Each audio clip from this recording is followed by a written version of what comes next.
Bonjour, que le Seigneur vous bénisse. Alléluia.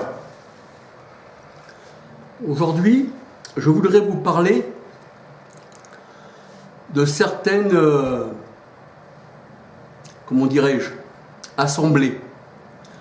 Vous savez, il y a des gens qui choisissent leur assemblée comme on va choisir un pain dans une boulangerie. Alors que le chrétien n'a pas du tout à choisir, la parole de Dieu nous dit que c'est Christ qui nous a choisis, bien avant que nous soyons nés. Donc le libre choix n'existe pas. Voyez-vous, toutes ces religions qui existent aujourd'hui n'existaient pas au temps du Seigneur Jésus-Christ.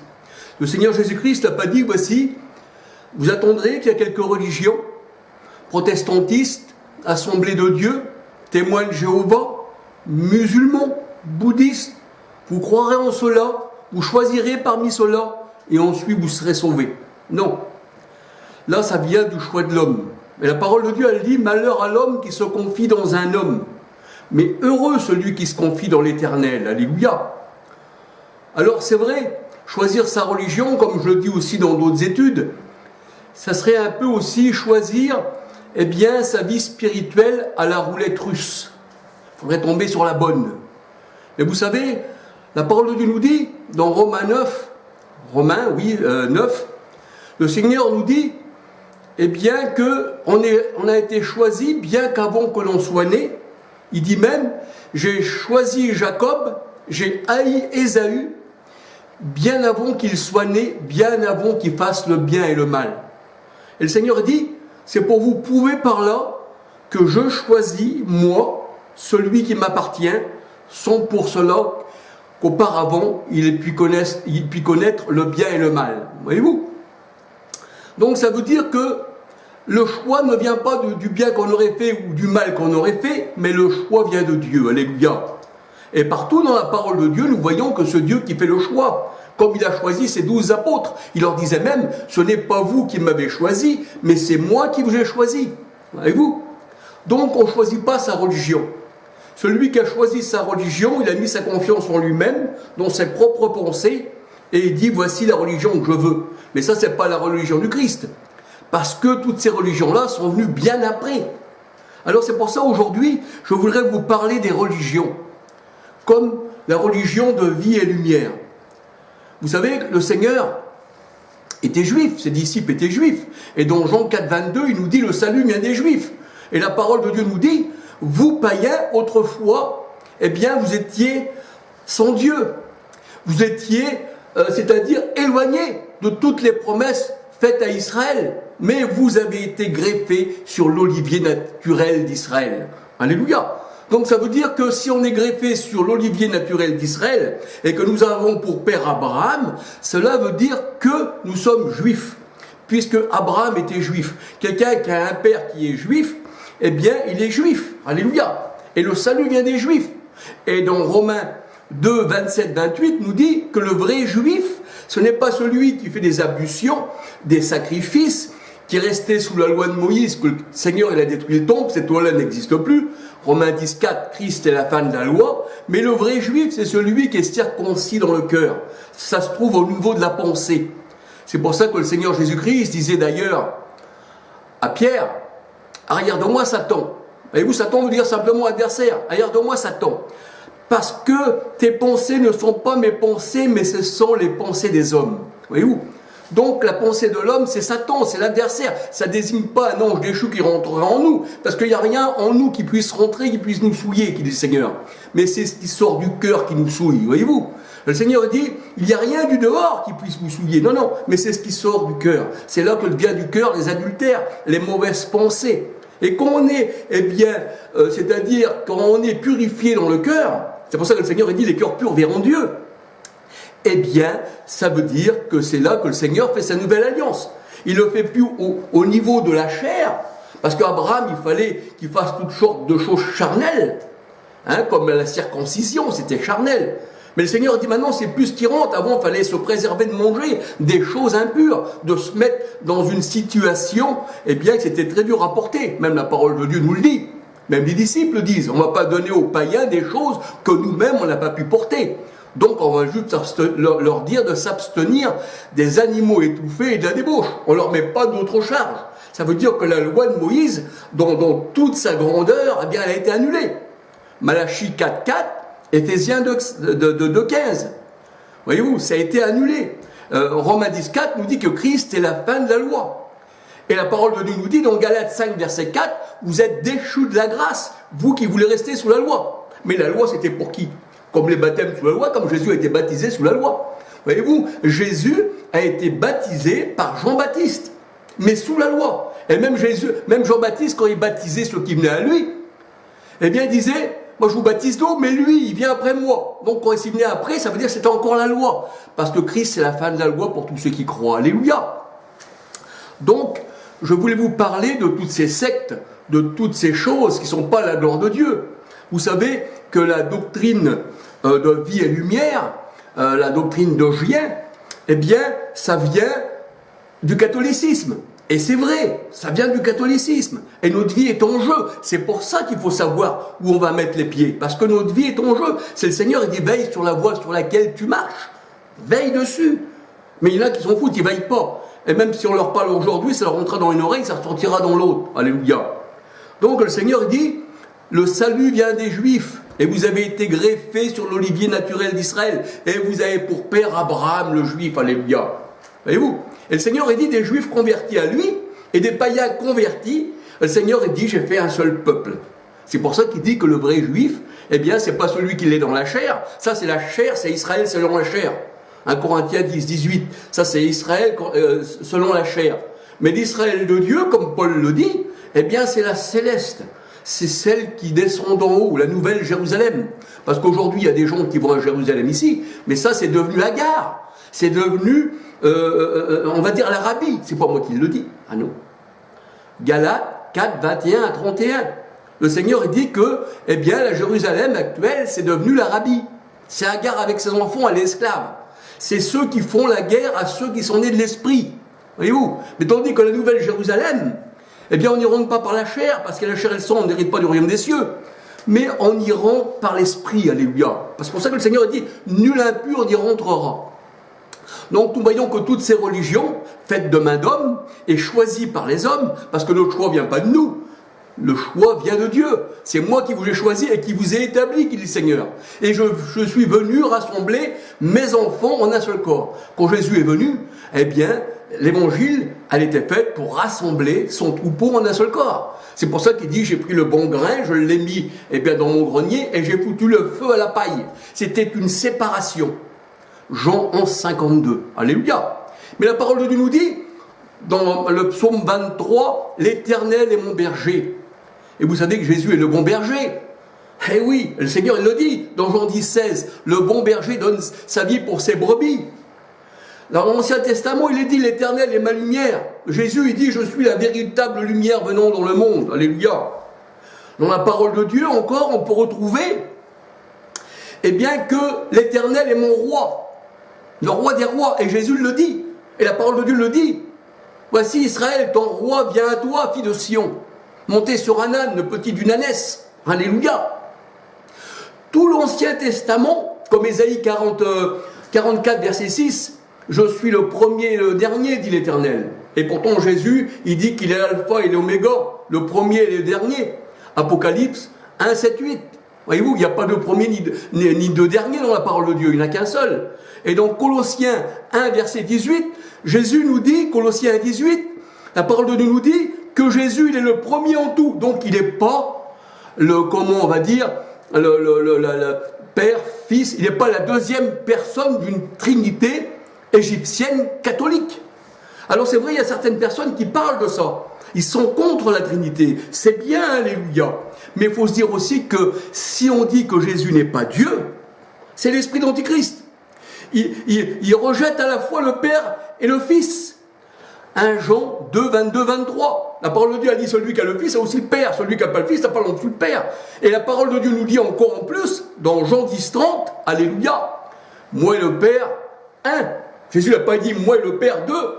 Pourquoi ? Parce que Dieu qu'on ne peut pas voir, Dieu qui est esprit, la parole de Dieu nous dit dans 1 Timothée 3,16, Dieu a été manifesté en chair. Alléluia. Et quand Jésus il dit Père, là il parle en tant qu'homme, c'est sa personnalité charnelle qui parle quand il dit Père.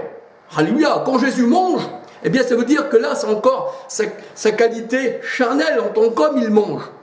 Mais en tant que Dieu, il ressuscite les morts. En tant que Dieu, il marche sur la mer. Et même, on peut regarder dans la parole de Dieu, Jean 20, 28, eh bien, nous dit, c'est pas moi qui le dis, Thomas dit au Seigneur Jésus-Christ, mon Seigneur et mon Dieu. Alléluia. Et si nous regardons dans Zacharie 11, 12, eh bien voici le prix auquel ils m'ont estimé, dit l'Éternel. Là on voit que l'Éternel a été estimé 30 pièces d'argent. Et Judas a vendu, eh bien, le Seigneur Jésus-Christ 30 pièces d'argent. Et c'est vrai. La parole de Dieu, elle dit que Dieu était manifesté en chair. Car Dieu était en Christ. 2 Corinthiens 5, 19. Alléluia. Il n'y a qu'un seul Dieu, il n'y a pas de Trinité. Les musulmans disent il n'y a qu'un seul Dieu. Mais ils renient Christ. C'est l'esprit de l'Antichrist. Voyez-vous? Comme pas mal de personnes qui disent que Jésus n'est pas Dieu. Alors qu'il est venu.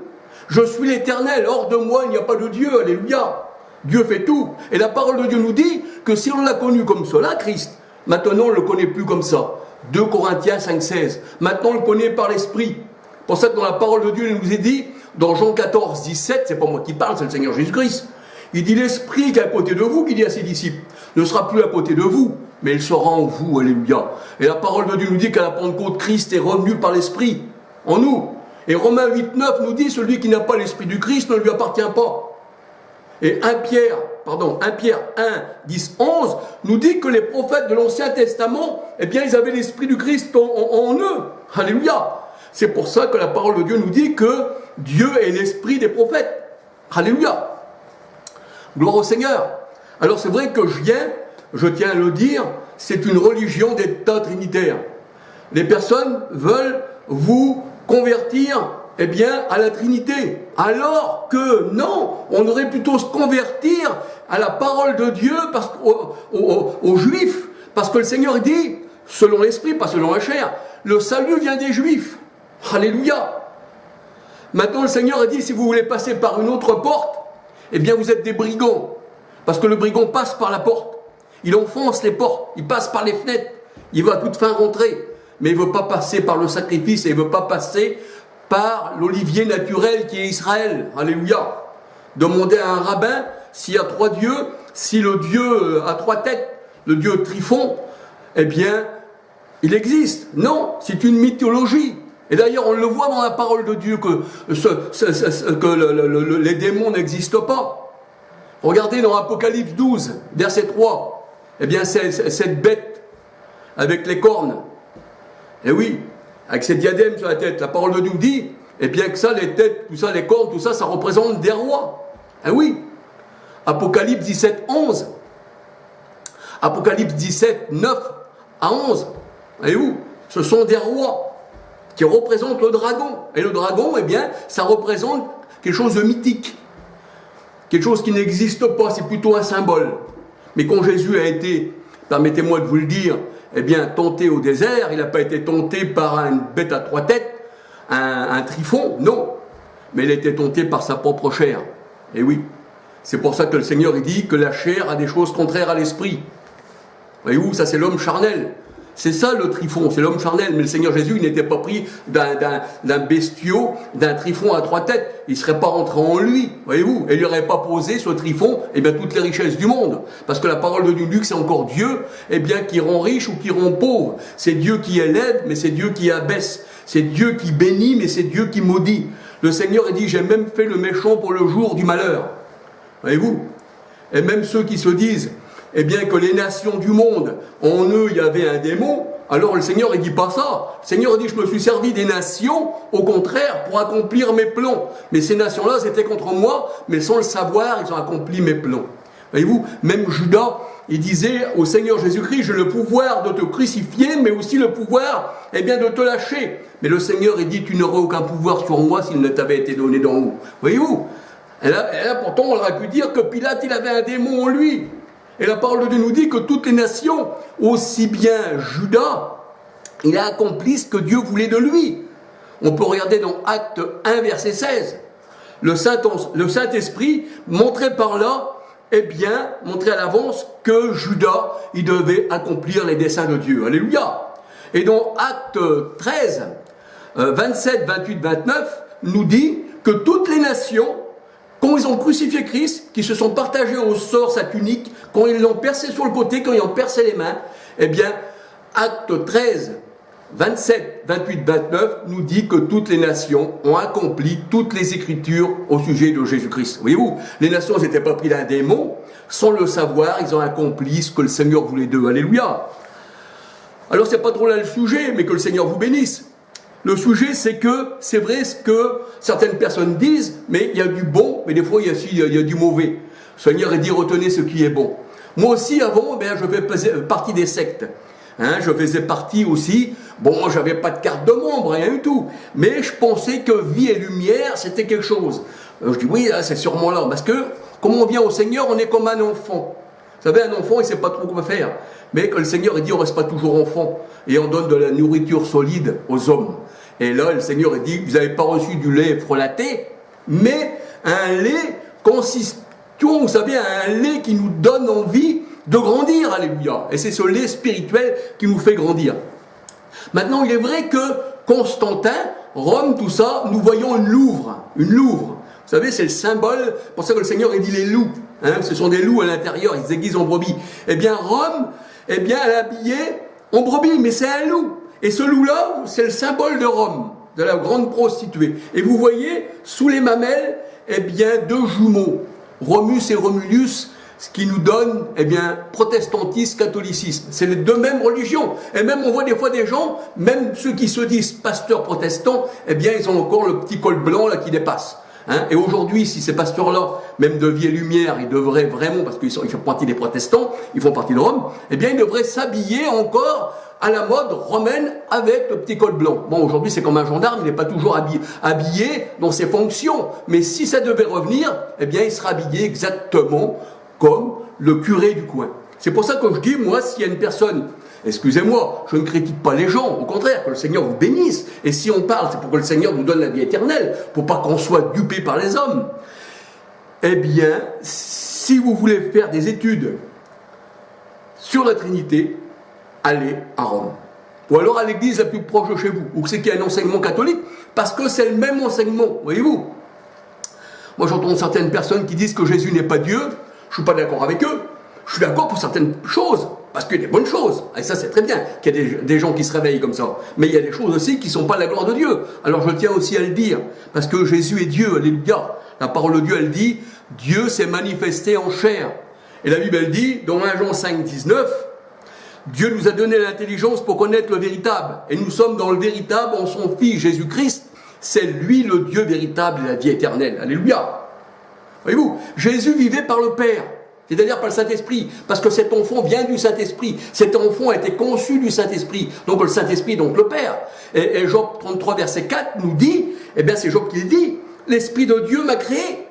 Voyez-vous, et cet Esprit de Dieu, qu'est-ce qu'il a fait? Il est rentré en chair, il s'est fait un corps de chair, et il est venu comme un homme. C'est pour ça que Philippiens 2, 6, 7 nous dit, il a paru comme un vrai homme. Alléluia. Et la parole de Dieu nous dit, si on l'a connu selon la chair, c'est ça la foi. Voyez-vous, la foi, on ne regarde plus aux choses, mais on regarde au cœur.